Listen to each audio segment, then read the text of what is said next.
Hello guys, welcome again to our checkpoint revision class.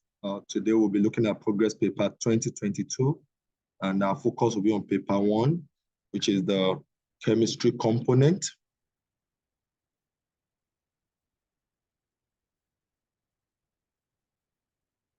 Okay, so this is just a progress paper. All right, so we have to look at this diagram. It shows part of the periodic table. Write down the chemical symbol of the element which has the electronic structure 284.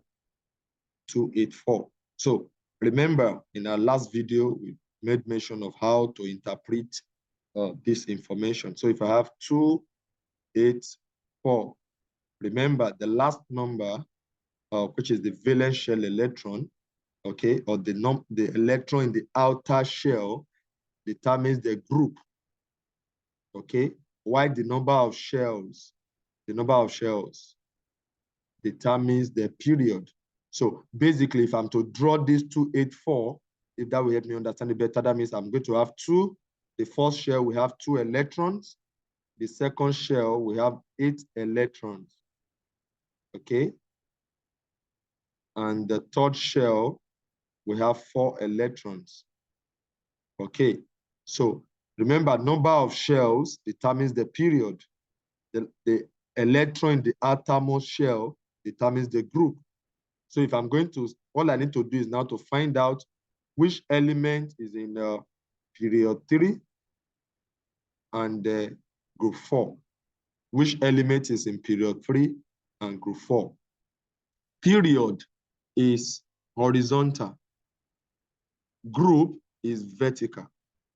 So, but do not forget, period starts from that of helium. It does not start from lithium. So this is period 1, period 2, period 3, period 4. But in group, this is group 1, group 2, group 3, group 4, group 5, group 6, group 7, group 8, or 0. So which element is in period 3? It must be in period 3 because it has 3 shells. So this is period 3, but it must be in group 4. So definitely, if this is period 3, I'm going this way. Group 1, group 2, group 3. So this is group 4. And since we are asked to write the chemical symbol, not the name, so I did not need to write the name, I just need to write the chemical symbol. That is all. Write down the chemical symbol for an element in the same group as Be, which is beryllium. All I need to do is trace beryllium. Okay, so this is beryllium here. So these are the elements in the same group with it. So that could either be magnesium or calcium So those are the elements that are in the same group with beryllium. And remember, I'm not writing name because I'm told to write down the chemical symbol, okay, for that element. Hydrogen and oxygen react together to make molecules of water. Write down the type of bonding in water molecule. We apply the same principle, hydrogen, okay, oxygen. So I ask myself, metal or non-metal? Okay, non-metal. This one too, non-metal. So that is the question I will ask myself. All right, non-metal, non-metal. Any bonding between 2 non-metals is basically covalent bonding. Okay, covalent bonding.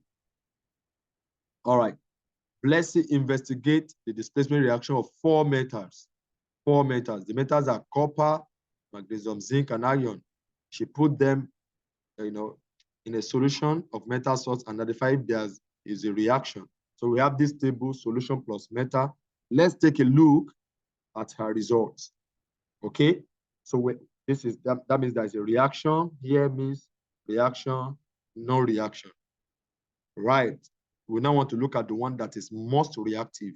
Remember, this is based on the principle of displacement. This is based on the principle of displacement. It is based on that. So we are trying to look at, can copper displace copper from copper sulfate? Is the same element? So that is no. Can copper displace magnesium? They've told you no. Assuming you weren't given, we can use the reactivity series, King-Naka. No, we can say King-Naka mix, aluminium 2, okay, for tin lead, but at least this has come. He could make silver gold. King Naka makes aluminum zoo for tin lead. He could make silver gold. Okay. So if that is the case, I can use this. But because I have this table, the table already informed me, because copper is lower than magnesium, copper is lower than zinc, copper is lower than iron. So it cannot displace them from a reaction. Look at magnesium. Magnesium is higher than copper, so it can displace copper. Magnesium is higher than zinc, so it can displace zinc. It's higher than iron. So we can see that. Okay, look at zinc. Zinc can only displace copper and iron cannot displace, can only displace copper. So from here, we can see that magnesium is more reactive since it can displace free. Or if I look at it from the reactivity table, I know that. So if I'm writing the most reactive, that is magnesium. Magnesium is the most reactive, followed by zinc that can displace 2. Okay, so least reactive, iron that can displace 1. And of course, least reactive, that is copper that cannot displace any other metal in this series. Okay, just like for every checkpoint, you must get the 4 correctly to earn 1 mark. Now, complete the word equation for the reaction between zinc and copper sulfate. Remember, word equation. Word equation. Okay? We can go back to that table. We can see that zinc can displace copper from copper sulfate. So if it can displace, then I'm going to have zinc sulfate, okay, plus copper. Zinc sulfate plus copper. That's a displacement reaction. Now, Ahmed makes some copper sulfate crystals. He added excess of the copper oxide to dilute sulfuric acid in a beaker. After the reaction, the beaker contains copper sulfate solution and the excess copper oxide. Copper oxide is insoluble in water.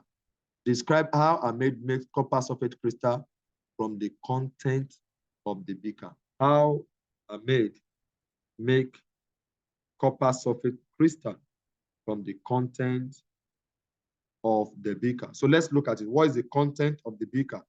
Okay, the content of the beaker contains copper oxide and copper sulfate solution. Remember, he had an excess. So the first thing he needs to do is to filter, okay, filter the excess copper oxide. You know, this is how you prepare a salt. Okay, so you filter the excess copper oxide so that I'm just left with only the copper sulfate. So any excess copper oxide present, I will have to just filter that first. Now I'm left with only copper sulfate solution. But I want to prepare copper sulfate crystal, which is a soluble salt. All right. So the next thing for me will be to evaporate. I need to evaporate.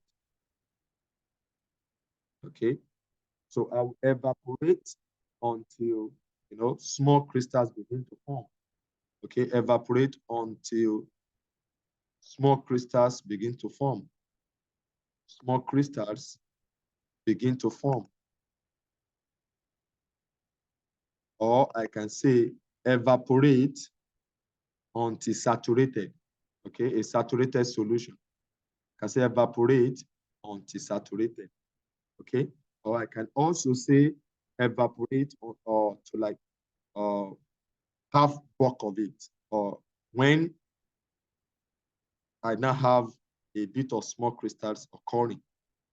After that, I must leave to cool, okay? I must leave in a warm place so that it will cool. Leave to cool, okay? You leave it to cool down, or you leave in a warm place, or you leave it to evaporate.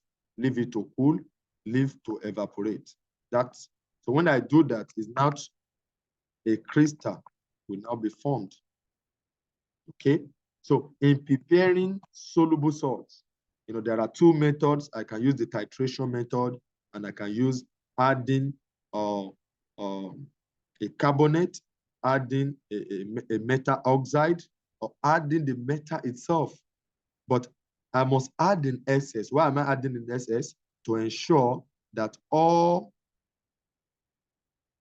the sulfuric acid has reacted. And I can only be sure when there is excess of the copper oxide that is not reacting. And so I will filter out that excess, evaporate. So I'm not evaporating to dryness. That is the key word. I'm not evaporating to dryness because I want crystals to form. So I will now allow to cool. I will leave it to evaporate on its own without heating up again.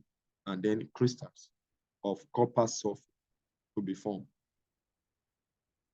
All right, now we are looking at these questions which has to do with the periodic table. Okay, Gabriela makes some prediction about rubidium. Rubidium is below potassium. Predict the outer number of electrons in the outer orbit. Okay, every element in the group will have the same number in the outer shell. So this, if they are all in group 1, it therefore means you can see lithium has 1, sodium has 1, potassium has 1. So rubidium, we also have 1. Okay? 1 electron in its outer shell. Every element in a particular group. Elements in group 2 have 2 electrons in the outer shell. Elements in group 3 have 3 electrons in the outer shell. All right, now we have to, next one is for us to predict the melting point. The melting point. So the first thing we need to establish, what is the trend here? What is the trend?